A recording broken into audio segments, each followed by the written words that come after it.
Chers amis, je suis dans un lieu absolument ravissant, comme vous pouvez voir, avec la petite chapelle. Oh là là, avec les rayons de soleil, c'est magnifique.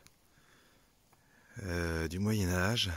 Et puis surtout, un lieu tout à fait étonnant où il y a une source miraculeuse, la source miraculeuse de Saint-Latouin, qui était donc au 5e siècle le premier évêque de Sées.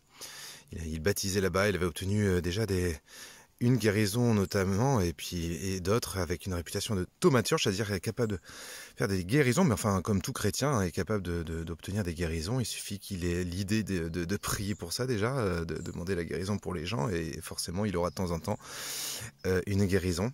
Confronté à l'hostilité des milieux religieux païens, donc on est au 5e siècle, hein, il se retire dans la forêt éclairée, donc c'est par ici, où il bâtit un oratoire à proximité d'une fontaine. Là, il poursuivait sa mission d'évangélisation.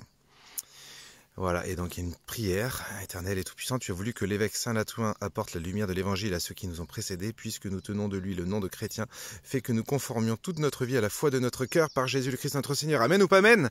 Voilà, et puis il y a un petit sentier qui nous amène, alors, une espèce de... Ah, j'adore le son. Ah, j'adore les grincements comme ça. Et puis voilà, on arrive tout au fond, on sent qu'il y a quelque chose. Il y a une source miraculeuse, on va découvrir ça de plus près. Alors voici donc la source en question. Il y a un petit fil d'eau qui coule ici, tchac. Et voilà, c'est bien mis en valeur. Et puis il y a la statue donc du fameux Saint-Latouin. Avec des petits ex-voto. Vous voyez, même assez récent comme vous pouvez voir. Et puis alors sur la barrière là, on voit des tas de tissus qui ont dû servir à passer de l'eau sur les parties malades. Voilà, j'en sais pas plus, mais voilà. Et donc là, c'est le fameux chemin par lequel je suis arrivé. Et ben, je trouve que c'est une belle découverte. C'est beau les petits cadeaux du ciel comme ça, à droite à gauche. La France est couverte d'endroits assez incroyables comme ça, de sources miraculeuses. Il y en a en voiture, voilà. Je crois qu'il est temps qu'on redécouvre ces lieux et qu'on refasse des pèlerinages et qu'on réamorce ces dévotions populaires.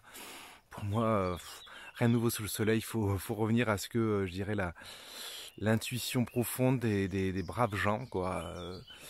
Et il n'y a pas besoin d'avoir bac plus 15 pour se dire tiens, j'ai un tel problème, allez, dans un acte de foi, je vais à la source, je m'asperge de l'eau sur les parties malades et hop, je crois qu'en faisant ce geste, le Seigneur peut me guérir. Et s'il ne me guérit pas, en tout cas, peut-être qu'il me donnera la force de persévérer dans mes difficultés. Amen ou pas amen?